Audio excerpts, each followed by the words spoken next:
Abraçar árvores é uma maneira de mostrar que você se preocupa com elas. 1, 2, 3, 4. Parei, pensei, quase travei. Será se devo vir mais uma vez? Será se eu vou acertar de boa? O som do que bicho é esse? Se eu errar, Miriam, perdoa. Não vou não. Olá, bem-vindos a mais um Que Bicho é Esse? Eu sou a Miriam Perilli e hoje nós vamos falar sobre a belíssima jacutinga, a búrria jacutinga.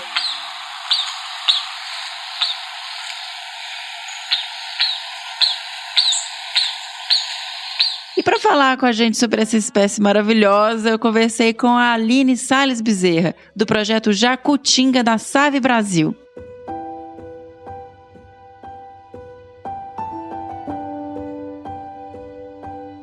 Mas antes eu queria prestar uma homenagem ao querido e tão inspirador professor Dr. Gustavo Fonseca. Infelizmente, o Brasil e o mundo, perderam essa semana um renomado cientista e um grande conservacionista. O Gustavo era biólogo pela Universidade de Brasília e mestre em Latin American Studies e doutor em Wildlife e Range Sciences pela Universidade da Flórida. Na sua tese de doutorado, ele ganhou o prêmio Rodolfo von Hering pela Sociedade Brasileira de Zoologia e o prêmio Oliver Austin, concedido pela Universidade da Flórida, àqueles estudantes que demonstram excelência em pesquisa na área de ciências naturais. Ele foi professor titular do Departamento de Zoologia da Universidade Federal de Minas Gerais, a UFMG, além de ser um dos idealizadores do programa de pós-graduação em Ecologia, Conservação e Manejo também da UFMG. E foi um dos fundadores da Fundação Biodiversitas. A sua produção científica e técnica gerou mais de 170 publicações, incluindo várias nos periódicos Science, Nature, Proceedings of Natural Academy of Science e na Conservation Biology. Ele também foi agraciado com a Order of the Golden Ark pelo governo da Holanda, uma das mais importantes condecorações mundiais destinadas àqueles que se destacam na defesa de ecossistemas terrestres. Ele era diretor de programas no Global Environment Facility, o GEF, supervisionando o portfólio de investimentos em conservação da biodiversidade, na mitigação e adaptação a mudanças climáticas, na conservação de recursos hídricos e águas internacionais, em produtos químicos e no uso e manejo sustentável da terra e investimentos no REDD+, para recompensar financeiramente países em desenvolvimento pela redução de emissões de gases do efeito estufa provenientes do desmatamento. O Gustavo foi muitas coisas, Ele foi mentor, ele treinou e apoiou centenas de conservacionistas e ele é lembrado por todos os seus colegas por sua inteligência, humor e gentileza e por ser um defensor incansável das espécies silvestres e de seus hábitats. Dentro do GEF, ele ampliou drasticamente o apoio financeiro aos esforços dos países para enfrentar a perda da biodiversidade, a poluição e as mudanças climáticas. Aqui no podcast, o Fernando teve a oportunidade de gravar com ele, o que é um dos meus episódios favoritos. É muito inspiradora a trajetória do Gustavo e a fala dele, o pragmatismo, a forma de lidar com a vida. Para mim, realmente sempre me tocou muito esse episódio. Então, se você quiser conhecer um pouco mais sobre o Gustavo, quem foi esse homem tão incrível e tão fascinante, vai no episódio 63, Heróis da Conservação, Gustavo Fonseca.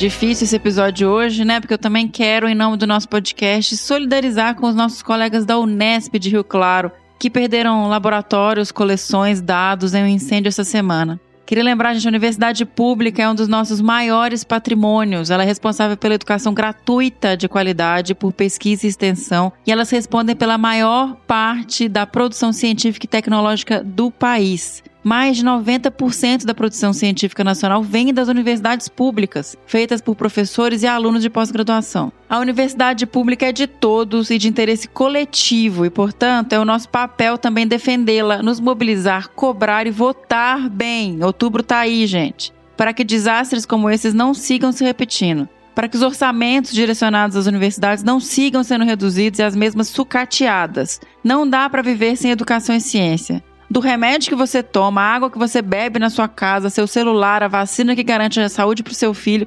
tudo tem ciência, ok? Então vamos preservar esse nosso patrimônio, um dos nossos maiores patrimônios, que são as universidades públicas.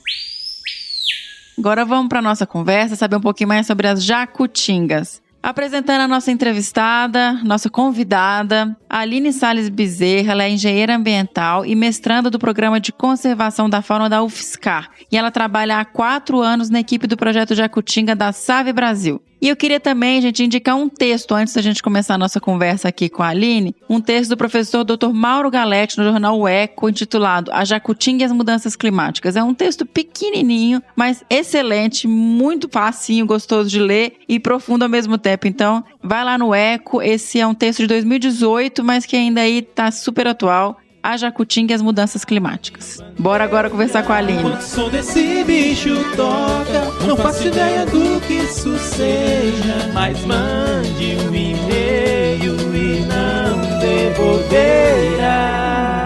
Olá, Aline, seja muito bem-vinda ao Que Bicho é Esse? É um prazer enorme receber você aqui para falar com a gente um pouquinho sobre essa ave incrível que é a jacutinga, né? A burra jacutinga. Oi, Miriam, eu que agradeço a oportunidade dessa conversa aí sobre a conservação dessa belíssima espécie aí da Mata Atlântica. Aline, a gente sempre começa com o clássico quem é a jacutinga, né? Mais para saber um pouquinho as características físicas, quem nunca viu uma jacutinga na vida, o que ela vai ver? Né?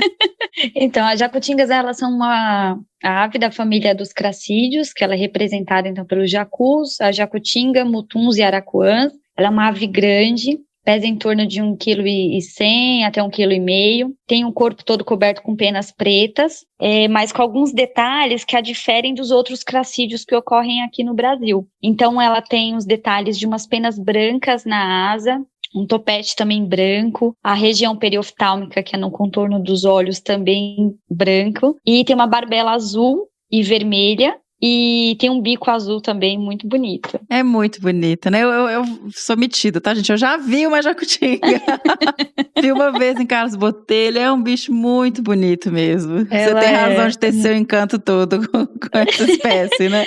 Ela é bastante exuberante e há uma indicação de que ela tenha um dimorfismo sexual, com os machos apresentando então uma barbela maior e com cores mais exuberantes que as fêmeas. Mas essa característica ela é influenciada tanto pela idade do animal quanto pela época do ano, se está em período reprodutivo ou não. Então, de maneira prática, para fazer a sexagem do animal, a gente faz através de exames de sangue, porque, né, dependendo da idade ou dessa época do ano, a gente pode acabar não identificando corretamente o macho e fêmea. E, Aline, qual que é a distribuição da jacutinga? É um bicho da Mata Atlântica, né? Endêmico da Mata Atlântica. Então, a ocorrência natural das jacutingas é desde o sul da Bahia até o Rio Grande do Sul, e com populações também no norte da Argentina, principalmente ali na divisa com Foz do Iguaçu, e também no Paraguai. E aí entra um complicador da distribuição, né? Porque essa, gente, para quem não sabe, já foi uma das espécies mais abundantes da Mata Atlântica, né, Aline? Mas hoje ela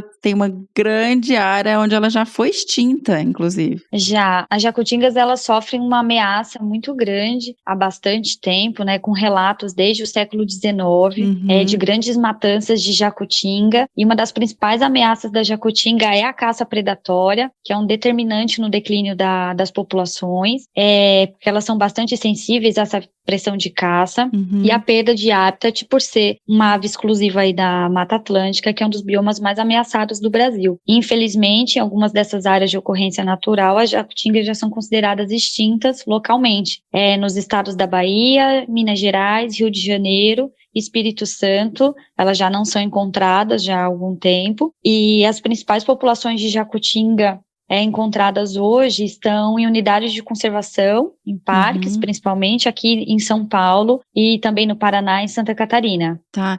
E então, porque essa questão dessa abundância dela, a gente estava até conversando um pouquinho aqui antes, e eu vi em um texto uma questão sobre umas cartas, né, do Fritz Müller pro Charles Darwin, mencionando matanças, assim, Itajaí de 50 mil indivíduos. Lógico que esses números, né, mas assim, de um grande volume realmente de animais. Exatamente. A caça é um dos grandes problemas mesmo para a jacutinga. A gente vê essas correspondências, era de 1860, mais ou menos nesse período. Então, é uma caça que vem acontecendo há muito tempo, de uma forma muito veloz e muito predatória. e que ocasionou um declínio muito grande. Então, nesses relatos, tem relatos dizendo que foram caçadas 100 jacutingas em uma única árvore. Na década de 30, uma pilha de jacutingas que foram mortas em um inverno, e relatos, assim, de grandes matanças nesses entornos de grandes rios daqui de São Paulo e do Paraná também, infelizmente. É um animal que já está na mira dos caçadores de algum tempo. Tá, eu quis trazer isso, a gente vai falar um pouquinho mais pra frente, mas só para pontuar, gente, que a gente tá falando de uma espécie que já é ameaçada, considerada ameaçada, né, que já tem população reduzida e que já foi muito abundante. Então, para quebrar um pouco essa coisa, não, tem muito, não vai acabar, porque acaba. A gente consegue fazer isso. Exatamente. Né, mas agora vamos falar um pouquinho sobre o bicho em si, assim, ecologia, o que a gente já sabe, né, Aline, desses bichos. Bom, é um animal que come frutos, né? Conta pra gente aí qual que é a dieta. Vamos lá, as jacutingas, elas são arborícolas, né? Então utilizam os estratos superiores da floresta, das florestas úmidas, para realizar a maior parte dos seus comportamentos. Então ela possui hábitos bastante discretos, fica na maior parte do tempo em repouso, ou realizando autolimpeza com a manutenção das penas, e elas possuem uma dieta frugívora, e se destaca aí por ser uma importante dispersora de sementes, fundamental para a manutenção das florestas, porque ela engole o fruto inteiro e depois ela defeca a semente já escaritificada, né, sem a polpa, e aumenta as chances, então, de germinação das sementes. Então, há registros de forrageio de 41 tipos de frutos diferentes da Mata Atlântica, que é bastante, e aqui no projeto a gente já observou pelo menos mais umas 10 espécies, então é uma espécie muito importante nessa manutenção das florestas, e as jacutingas também têm uma forte associação com a palmeira jussara, né, o Euterpe edulis, que é bastante abundante também, o palmito, que é abundante também na Mata Atlântica, mas que infelizmente também é ameaçado de extinção por conta da coleta ilegal do palmito, né? Então a jacutinga tem uma indicação na literatura de que ela faça inclusive uma migração altitudinal acompanhando a frutificação da palmeira jussara, porque a fenologia da palmeira jussara, ela começa a maturar os frutos em altitudes menores, e aí conforme o tempo vai passando, ela vai, né, maturando em maiores altitudes. Então a jacutinga vai acompanhando essa frutificação do jussara em lugares onde a gente tem esse gradiente altitudinal com disponibilidade de jussara, então a jacutinga tem esse recurso praticamente que o ano inteiro, então ela vai sempre seguindo. Mas apesar da jussara ser um item bastante importante na dieta das jacutingas, então a gente vê que ela não se limita somente à jussara, ela forrageia outros frutos, então ela também é importante para a dispersão de outras espécies também florestais. E também a indicação de que a jacutinga não é dependente da jussara, ela pode ocorrer em outras áreas de Mata Atlântica onde essa palmeira não seja tão abundante. Por um tempo você acreditava nisso, né, que estava realmente muito associada, inclusive dependendo, assim, da palmeira.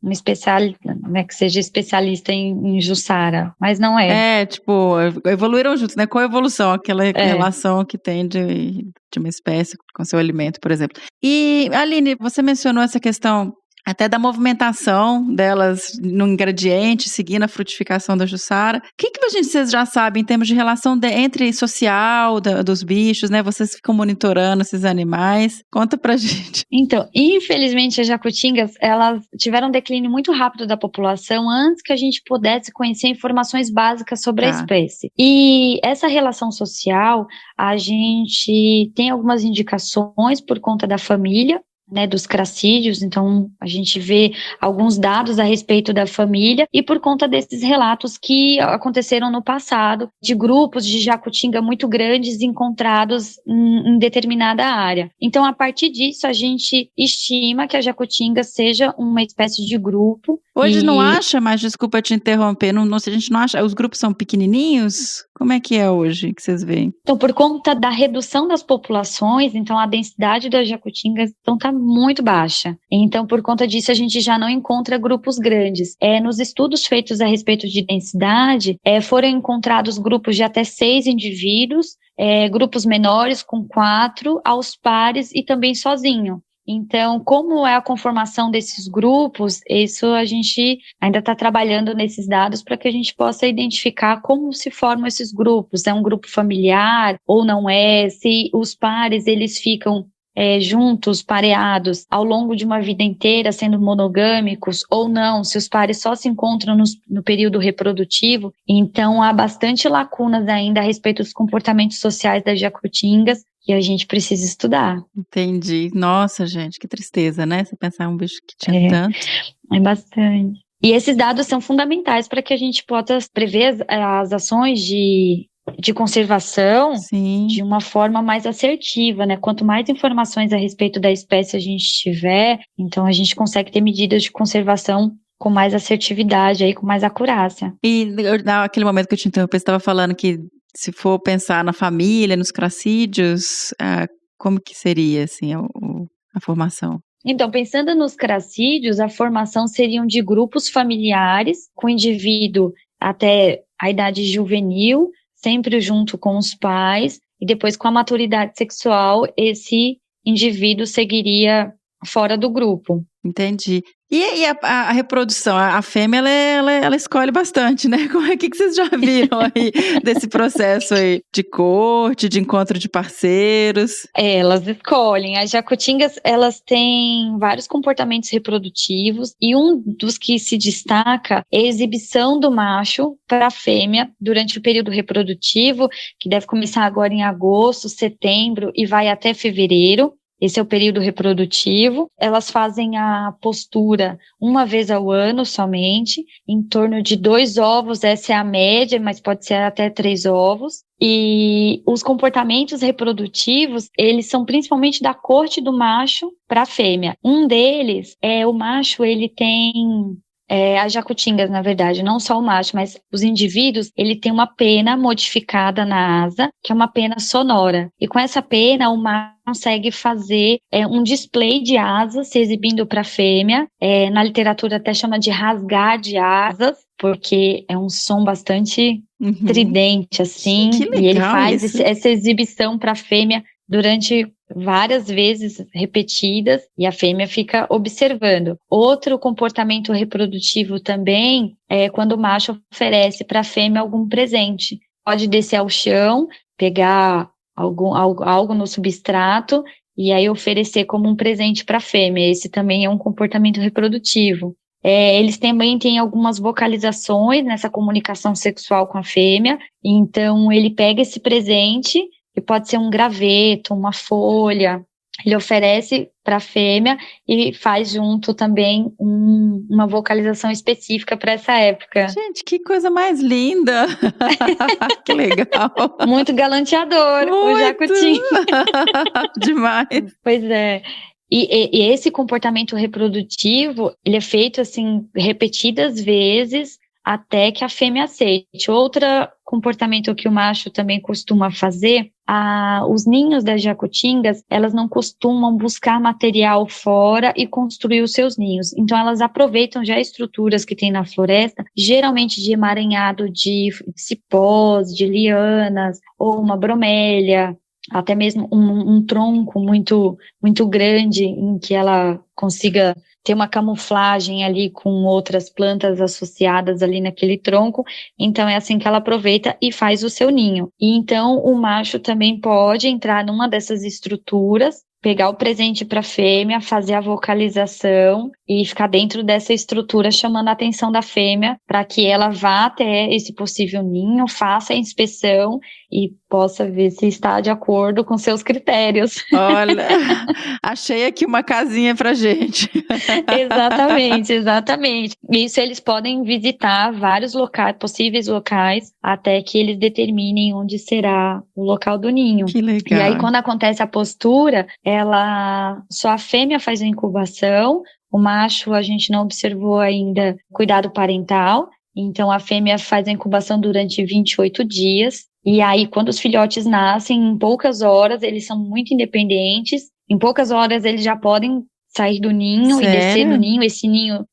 Esse ninho também fica no alto, ele é arborícola também, não fica nos estratos inferiores, mas o filhote já consegue sair e descer ao chão, a mãe alimenta ele no chão, e ela faz um movimento muito interessante, ela abre as asas e a cauda é no chão, e ela ensina o filhote a comer, e vai ali indicando, mostrando é o que o filhote pode forragear. Como é que é o movimento com a cauda? Ela abre as asas e abre a cauda em leque, então fica uma cauda grande, né, que ela tem várias penas assim na cauda, uma cauda bastante exuberante, e o filhote, para se proteger dos predadores, principalmente dos predadores aéreos, ele vai andando embaixo dessas penas, das asas ou da cauda, então ele fica protegido e fica escondido embaixo da mãe ou do pai. Gente, isso é muito fascinante. E vai andando junto com os adultos. É porque na hora que você falou no chão, eu falei, mas ele vai ser predado.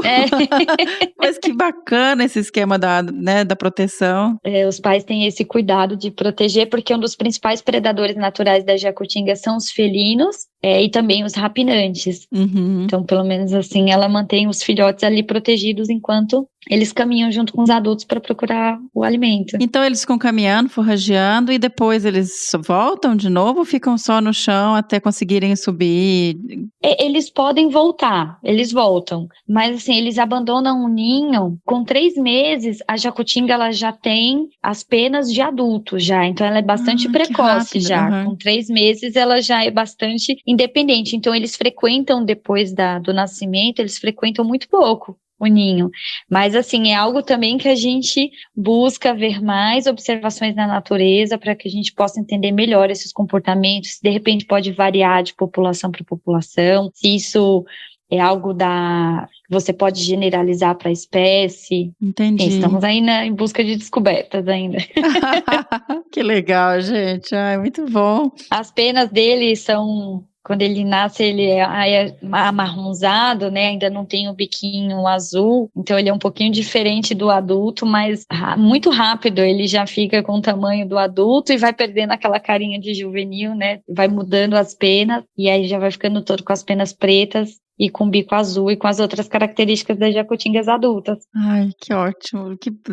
E aí, mas assim, eu fiquei só... A única coisa que me preocupou mais é que reproduz uma vez no ano só, com poucos filhotes, né? Uma taxa reprodutiva para um bicho que tá tão ameaçado, Por isso que a jacutinga, ela tem bastante sensibilidade à caça predatória, porque é uma caça, né, com uma velocidade muito alta e...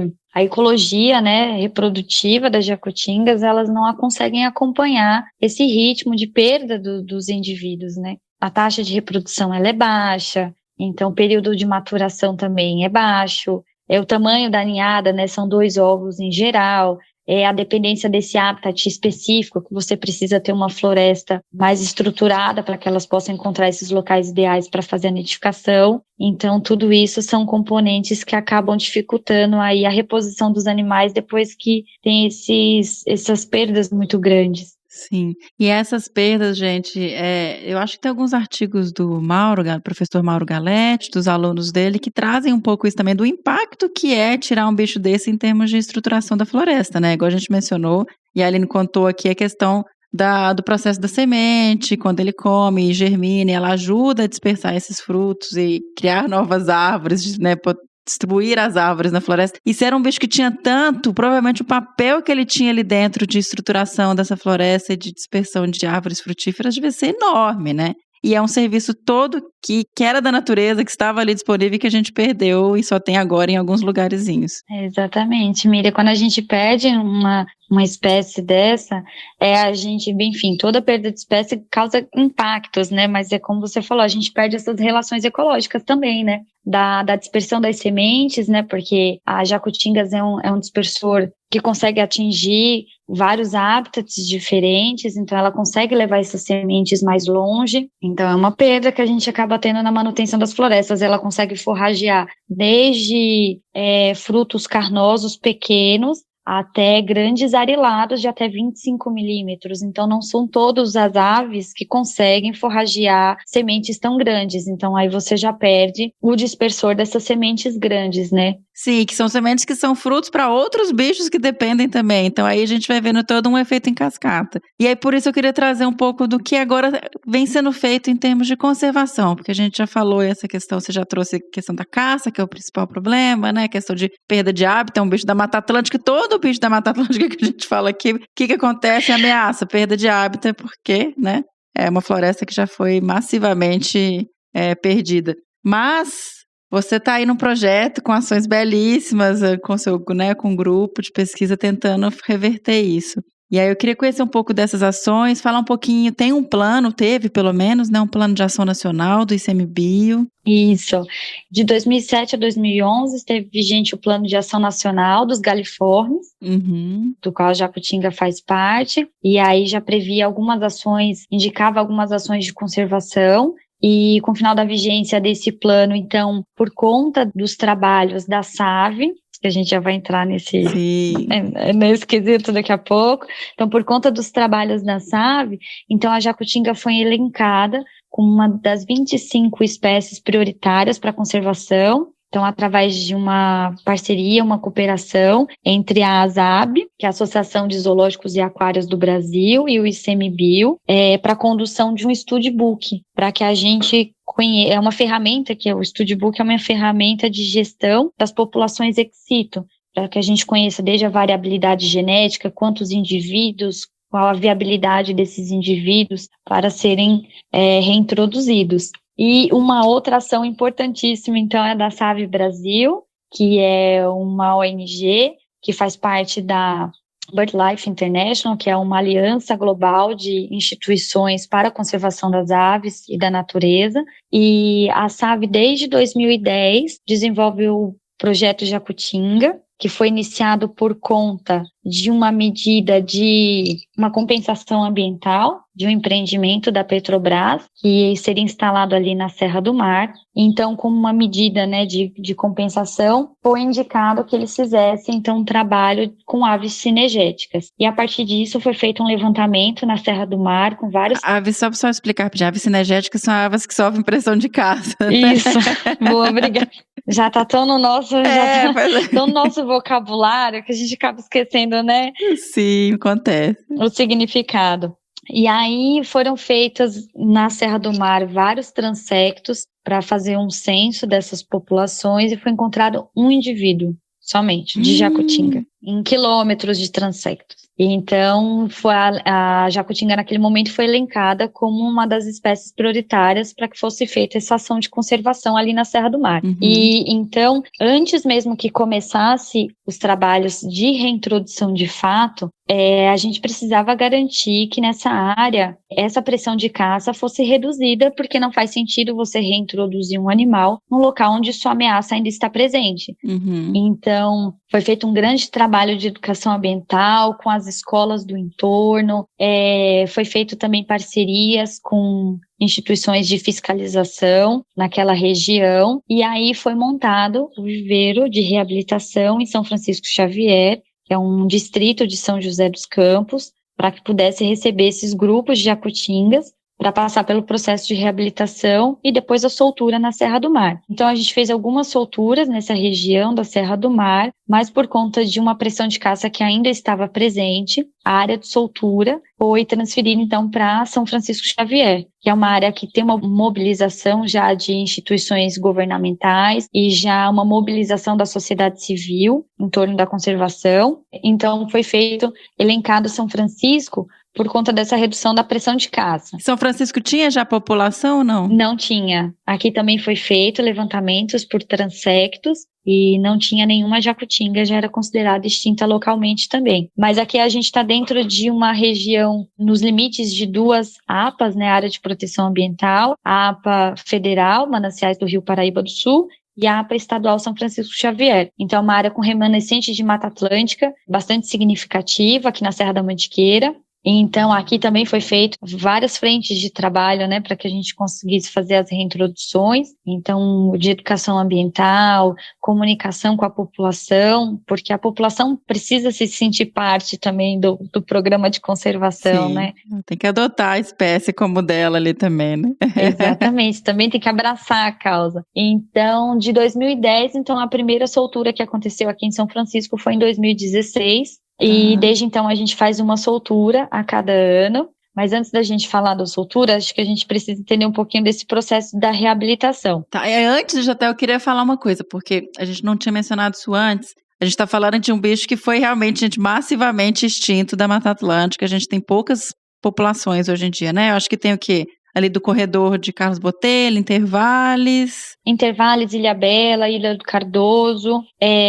Aqui no Parque Estadual da Serra do Mar também tem algumas populações. Que tem algumas populações que ainda, né, são populações silvestres que estão lá e estão sobrevivendo. Mas a espécie entra num nível que já partiu-se para a parte de manejo ex situ, que é o que a Aline está falando, que é essa coisa da gente ter populações que são manejadas em cativeiro, que tem criatórios, né, Aline? Talvez você possa até explicar melhor do que eu. Mas para trazer um pouquinho esses conceitos de conservação, a gente de vez em quando fala, mas como não sei se as pessoas escutam todos os episódios, que a gente tem a conservação in situ, que é na natureza, né, na área natural do animal onde ela ocorre, e tem a ex situ, que é esse manejo que a gente faz fora com populações em criadouros, né? Como é que funciona? Quais são os parceiros do projeto? O papel das instituições parceiras do projeto, ele é fundamental, porque nessas instituições são feitas a reprodução das jacutingas, e então, a partir de 1 ano de idade, elas já podem ser enviadas para o projeto, para reintrodução. Nessas instituições parceiras, então,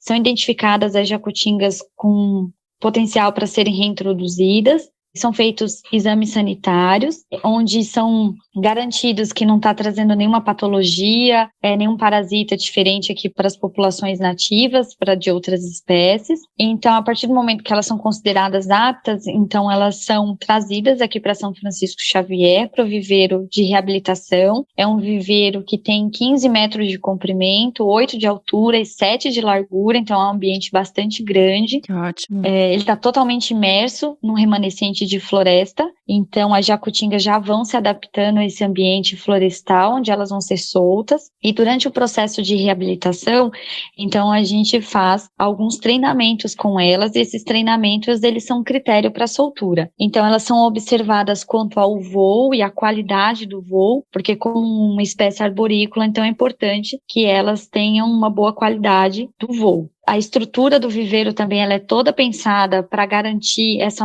mobilidade delas sempre no alto. Então, todos os comedouros são no alto, todos os poleiros são no alto. Apesar da espécie descer ao chão, ter alguns comportamentos no chão, mas majoritariamente os comportamentos das jacutingas eles acontecem no dossel da floresta. Então, a gente já quer estimular que elas frequentem sempre o alto. Então, é observado o voo, a gente também faz treinamento alimentar, de aceitação de frutos, então a gente tem um método, né, para que a gente possa fazer essa avaliação, mas num contexto geral a gente oferece frutos nativos ali que são coletados na floresta para ver a aceitação delas quanto aos frutos. E outro treinamento que é feito também é para reconhecimento de predadores, como são animais nascidos sob cuidados humanos, então a gente quer estimular um comportamento natural da espécie que seja da evitação desses predadores. Então, hoje a gente utiliza 4 modelos de predadores, que são os predadores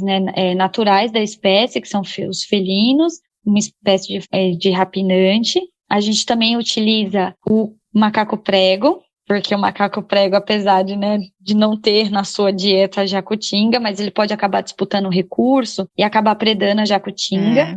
E a gente também utiliza... Eles são... E a gente também utiliza um modelo de cão doméstico, porque como a gente está numa área rural, onde tem um grande número de cachorro, né, aqui no entorno, então a gente acaba treinando elas para que elas reconheçam os cachorros também como um predador. E então tem um método, né, para a gente executar todos esses treinamentos, e ao final, né, a partir desses critérios, elas são consideradas aptas ou não para soltura. Então, aquelas que são consideradas inaptas, elas voltam, né, para um dos parceiros do projeto e voltam para ficarem sob cuidados humanos e serão possíveis reprodutores para que os seus descendentes possam ser enviados para soltura. E aquelas que são consideradas aptas, a gente faz uma soltura branda, né, o soft release, onde a gente abre a janela do viveiro e as jacutingas elas saem no seu tempo, sem nenhum estímulo para a saída, para que a gente não tenha um estresse já nesse primeiro momento da saída para a vida livre. E antes da soltura, em torno de uns 20 dias antes, a gente instala nas jacutingas um radiotransmissor para que a gente possa fazer a localização através de radiotelemetria depois. Esse transmissor, ele é colocado como um arreio, então como se fosse uma mochila, e é usado um fio de tecido, é um fio que não machuca, não traz danos para a ave. Esse radiotransmissor, ele tem um peso de até 5% do peso da ave, então ele não compromete nenhum dos comportamentos, nem o reprodutivo, nem para voar. Então ela fica super bem com aquele equipamento ali nas costas. Não atrapalha, não machuca, gente. Não atrapalha. Não machuca, ela consegue viver super bem, e depois de alguns anos o transmissor cai sozinho. Esse fio acaba desgastando e acaba caindo. Então, com esse radiotransmissor, a partir do momento que elas saem para a vida livre, a gente, a equipe de campo, então começa a fazer os monitoramentos. Porque como é um animal que a gente ainda desconhece vários aspectos da ecologia dele, então é um animal que a gente quer observar o máximo de comportamentos na natureza, até mesmo para trazer respostas para o projeto, para a gente entender o que está funcionando, quais as melhorias são necessárias. Então, a partir desse momento, elas são monitoradas diariamente, e a partir do momento que a gente localiza a jacutinga, a gente faz uma observação focal de 1 hora, a anotação de todos os comportamentos, de forrageio, o extrato da floresta que está utilizando, se está interagindo com outras jacutingas ou com outra espécie, qual que é as manutenções, né, esse comportamento de autolimpeza, quais são as vocalizações, enfim, a gente anota tudo, porque isso está formando um grande banco de dados para que a gente consiga compreender melhor a espécie. Que maravilha. E só só uma perguntinha aqui antes da gente falar mais. O que é o comportamento de autolimpeza que a gente não falou? A autolimpeza é um comportamento principalmente de manutenção das penas. Tá. Então, elas têm esse cuidado com as penas, e esse comportamento de autolimpeza, ele tem várias funções, né? Desde uma comunicação entre os indivíduos, inclusive, então esse autocuidado para eliminar possíveis parasitas, e até um indicativo, de repente, de estresse. A gente, quando os bichos estão, né, sob os nossos cuidados aí no processo de reabilitação, a autolimpeza também pode ser um indicativo se o bicho está se adaptando, por exemplo, ao transmissor, ou se ele de repente está fazendo muita manutenção, é um indicativo que ele pode estar com algum problema físico e, enfim, não está com a saúde tão legal assim. É um comportamento, inclusive, que eles fazem quando estão em vida livre, eles fazem bastante essa autolimpeza, depois de um voo, depois de se alimentar, então eles ficam bastante tempo aí nesse processo, cuidando das peninhas. Dando trato, né? Tem alguma informação também da comunicação das jacutingas? Como é que... Então, tem algumas vocalizações que elas já são conhecidas. Tem uma vocalização reprodutiva, que principalmente o macho, ele realiza próximo da fêmea, naquele período reprodutivo, mas a gente já identificou diversas outras vocalizações que a gente ainda precisa conhecer melhor, estudar melhor, porque tem algumas vocalizações que a gente só escutou nesse ambiente ex situ, e tem vocalizações que a gente só escutou em vida livre. Então a gente ainda precisa entender como funciona essa comunicação entre eles e quais comportamentos estão relacionados a essas vocalizações. E eu queria comentar um pouquinho mais sobre essa questão de reintrodução, porque a gente escuta e são belíssimos os casos, a gente tem várias histórias de sucesso, né, sobre reintrodução. Mas é muito mais difícil você reintroduzir um bicho do que você manter e conservar ele na natureza, porque você está extinguindo, quando você tira o bicho dali e ele está reproduzindo fora, você está perdendo ali também uma parte de dentro da história evolutiva e de comportamento que é feita, que é desenvolvida ali, passada hereditariamente, entre os grupos, na parte de comportamento social e de relação com as espécies locais. Então, por exemplo, tem casos de reintrodução de aves nos Estados Unidos e outros que tem muitos anos e muito investimento financeiro, que é mais caro, né, você fazer esse tipo de processo, mas que tem uma coisa ou outra que não ela, que não fecha, de reprodução, de encontrar parceiro. E eu não sei se é o caso para vocês, como é que tá a questão do projeto, mas, por exemplo, já teve algum bicho que reproduziu na natureza? Como é que vocês estão? Eu sei que tá indo bem, né? Vocês estão aí desenvolvendo há alguns anos, com estratégias, né? Uma coisa que você até tinha mencionado comigo antes, a questão de também adaptando, isso funciona, isso não funciona. Então, assim, reintroduzir um bicho é um desafio constante, porque você tem que ensinar o animal de novo como é que ele vai viver na natureza, e como é que ele vai criar os filhos dele, como é que ele vai encontrar o parceiro dele, como é que ele vai fugir do predador, e como é que ele vai achar comida. É muito difícil, gente, não é fácil. É um desafio gigantesco, Miriam. Desde os animais ex situ, para você conseguir um plantel, né, com uma população de segurança, com variabilidade genética, depois que a gente faz a reintrodução, como é que a gente garante a sobrevivência, quais são os mecanismos que a gente utiliza de melhoria para garantir essa sobrevivência. Ok, sobreviveu, e depois que sobreviveu, né, o que precisa para fazer a reprodução? Será que é um ambiente adequado? Como é que eles fazem para encontrar os parceiros reprodutivos? Depois da reprodução, como é que a gente faz para essa população persistir? Porque às vezes você pode ter um boom inicial, mas essa população acabar não perdurando, né? Então, como é que a gente faz para ela persistir? Então, todos esses são fatores que a gente tem muito cuidado para que tudo isso dê muito certo, para que a reintrodução seja um sucesso. Então, é um desafio realmente muito grande. Por exemplo, Aline, quando você me contou sobre esse comportamento das fêmeas abrirem leque para proteger os filhotes quando eles estão fazendo forrageio, esse tipo de comportamento, vocês já conseguiram ver isso na natureza? Tem comportamentos que vocês têm notado que levam a acreditar que essa população tá já realmente tendo uma faceta comportamental mais natural, assim, mais se mesclando ali com o ambiente?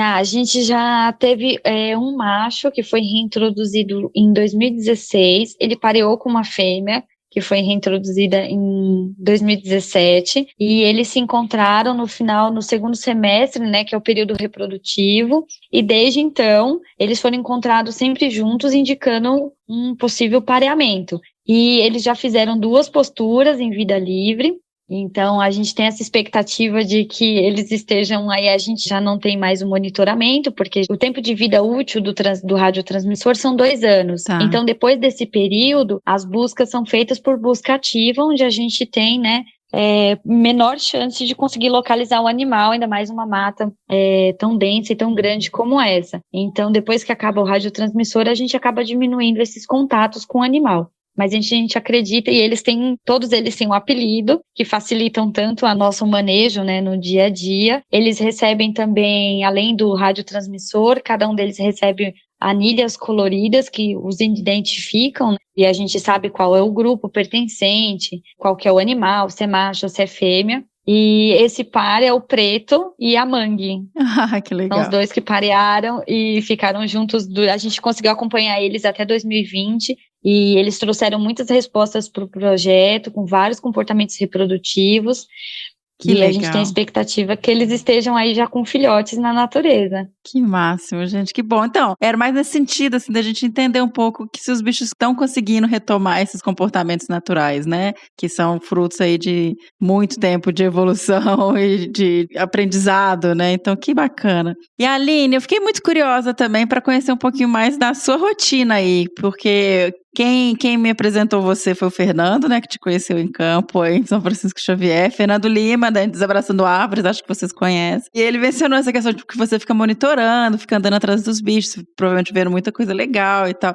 E eu fiquei curiosa, então assim, me conta, você acorda e vai atrás, como é que funciona? Pega uma antena de radiotransmissor e vai pro mato. Exatamente, Miriam. Então, a nossa rotina aqui, ela se difere nesses 2 momentos. Nesses períodos de reabilitação, onde a gente fica mais focado nas aves que estão no viveiro, passando por esses processos de avaliação do voo, de teste alimentar, os testes de predadores. Então, nesse período, a gente fica mais focado nessas ações. E depois que os animais são reintroduzidos, a nossa rotina é monitorar eles em campo. E aí é seguir para onde o sinal estiver indicando. A gente tem algumas trilhas principais que a gente utiliza como acesso, mas via de regra é entrar dentro do mato e só sair de lá quando encontrar o animal.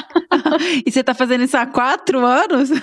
4 anos, em todas as situações que você possa imaginar. É sol, é chuva, vento, com todas as situações. E aí a gente tem uma rotina bastante gratificante, porque para além das jacutingas, a gente também consegue observar vários outros animais e você começa a ter mais intimidade com esse ambiente natural. E entender não só do comportamento do animal, mas entender as relações dele com o ambiente, né, com o habitat. Então a gente consegue fazer ter mais essa leitura do habitat. Olha, essa flor aqui, ela começa a dar determinada época do ano, tal fruta esse ano que aparece. Então você vai tendo mais intimidade com esse ambiente natural e entendendo um pouco o que faz o animal vir para utilizar essa área e não aquela. O que tem nesse habitat aqui que ele preferiu esse e não escolheu o outro. Então, tudo isso também traz bastantes respostas para o projeto. E vai deixando a gente melhor aí para procurar jacutinga. A maior alegria é achar uma jacutinga quando você não tá com a antena de radiotelemetria. Fala, nossa, porque ela é muito discreta. Apesar de ser um bicho grande, ela é bastante discreta e às vezes mesmo com radiotransmissor, com a ajuda da antena, a gente ainda tem dificuldade para localizar, mas é sempre uma alegria. E quando a gente reintroduz, a gente tem essa expectativa de que o animal vá se adaptando em vida livre. Então, quanto mais a gente vê esses comportamentos naturais da espécie, isso é bastante gratificante e traz uma expectativa de sucesso muito grande para o projeto. Você fala, nossa, o bicho está conseguindo se dar bem na natureza. Imagino que se Então, 2 anos vai vocês dar monitorarem certo. ou vocês ainda encontram com ele tá sobrevivendo. Ele tá ali, né? Tá sobrevivendo. E a gente já viu fuga de predador, já teve a gente inseriu um macaco prego, tanto por conta de uma predação que a gente já teve, que foi identificada, que foi por macaco, e num monitoramento a gente estava observando uma jacutinga, e o macaco prego simplesmente pulou em cima da jacutinga. Imagina você tá lá monitorando e ver uma cena dessa. Eu falei, gente, momento Que são aqui. os ourinhos esses bichos, né? São, tipo, preciosos. Exatamente. E aí a jacutinga fugiu, a gente falou, nossa, deu certo o treinamento, era isso que a gente esperava. Que ótimo. É muito legal ver as interações deles e acompanhar eles todos os dias. Eu acho que é um grande privilégio estar na mata todos os dias. Eu só tenho que te parabenizar, porque uma das discussões que a gente tem tido ultimamente é muito relacionada a esse distanciamento, sabe? Que a gente tem visto muito dos nossos de biólogos, do pessoal mais jovem, com a parte de campo mesmo. De estar ali dentro, porque a minha geração, a gente só queria ficar no campo. E aí depois você teve um buraco e a gente começou a desenvolver muita tecnologia, muitos modelos e temos muitos bancos de dados. E não que isso não seja importante, é maravilhoso, é fundamental e ainda bem que a gente tem possibilidade hoje em dia de gerar muita informação a partir daí. Mas de também tá sentindo que tá se perdendo um pouco essa questão do contato, da história natural, de perceber o ambiente, igual você falou, perceber que tá mudando uma estação, que tem uma coisa diferente aqui, que tem uma característica nova aqui, porque isso te permite ler realmente o ambiente, gerar políticas para isso e tentar ajudar na conservação e construir todo um bloco mais integrado e mais lógico, né, que faça mais sentido em termos práticos, aplicados e reais da natureza, do que está acontecendo ali. Então, realmente eu fico muito feliz de ouvir que você está aí há 4 anos e toda feliz e apaixonada e quando vê o bicho está super encantada.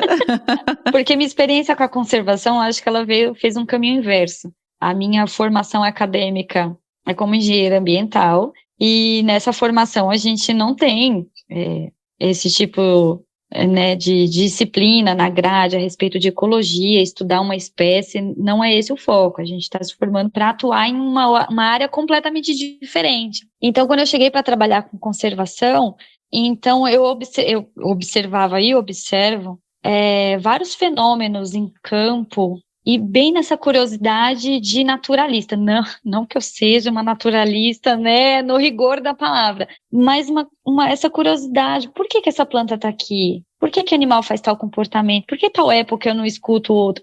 Mas faltava um embasamento teórico. Então agora com o mestrado, né, que estou desenvolvendo uma pesquisa com as jacutingas, o meu compromisso é de trazer essa bagagem teórica, não que a gente consiga, né, esgotar como se fosse uma formação acadêmica mesmo da biologia, mas a minha intenção é trazer essa parte teórica. Olha, o que eu estou vendo tem nome, o que eu estou vendo está relacionado com esse tipo de fenômeno. Está descrito aqui, né? Está descrito aqui, exatamente. Olha, já foi desenvolvido nas pesquisas, já chegaram até esse ponto, a partir disso a gente ainda não sabe. Então, fazer essas leituras no ambiente, eu acho que é primordial para a gente desenvolver um bom trabalho, para além do tratamento de dados, da análise dos dados, que também é fundamental, uma coisa se retroalimenta, exatamente, né? Elas se somam, né? Se somam, mas e a gente recebe voluntários aqui no projeto, A gente, ao longo do ano, a gente recebe principalmente estudantes ou pessoas que estão recém-formadas, mas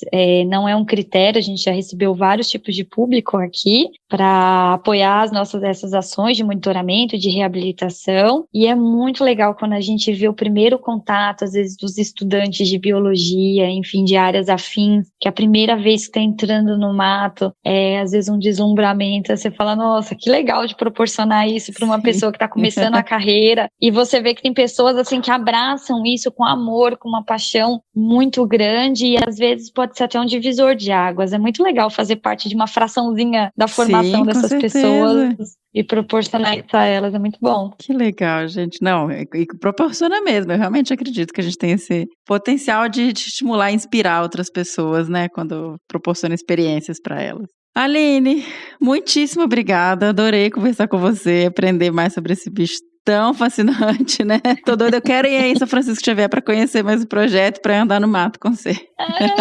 Eu que agradeço, uma conversa maravilhosa, Miriam, obrigada pela oportunidade da gente falar sobre as jacutingas, é sempre um prazer falar sobre elas, estou muito feliz de ter tido a oportunidade de conversar contigo, que como uma admiradora, uma fã, hoje estou aqui com você. Obrigada. E venha para São Francisco, venha conhecer as jacutingas, que olha, você vai se apaixonar. Ai, vou sim. Obrigada. Parei, pensei, quase travei. Será se devo vir mais uma vez? Será se eu vou acertar de boa o som do Que Bicho é Esse? E esse foi o Que Bicho é Esse sobre a jacutinga, a burra jacutinga. Espero que vocês tenham gostado e espero que a gente consiga retornar com esses bichos para a natureza, aumentar as populações que existem atualmente e ver de novo jacutingas pela nossa Mata Atlântica. E agora é a hora do bicho do próximo episódio. Toca aí, senhora.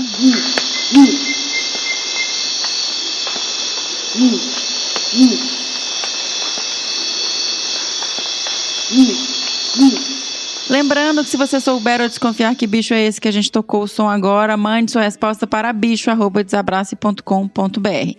Nos siga nas redes sociais, no Facebook em Desabraçando Árvores, no Instagram @desabrace, no Twitter @desabrace, e sigam os nossos podcasts no Spotify, na Amazon, no Orelo, na Apple Podcasts, no Google Podcasts, no Castbox, no Deezer. Estamos aí nas principais plataformas, escolha a sua favorita e vai lá nos ouvir. Caso vocês possam e queiram nos apoiar, vocês podem doar a partir de R$1 pela plataforma do Apoia-se em www.apoia.se/desabrace, ou no caso de doações pontuais, elas podem ser feitas pelo PicPay em @desabrace. Lembrando que quando você vira apoiador, você tem acesso ao nosso grupo do WhatsApp, que é bacanérrimo. A gente tem trocas maravilhosas lá dentro, só gente bacana. Então é realmente um privilégio fazer parte desse grupo. E é isso, até o próximo Que Bicho é Esse? Mas mande um e-mail e não devolverá.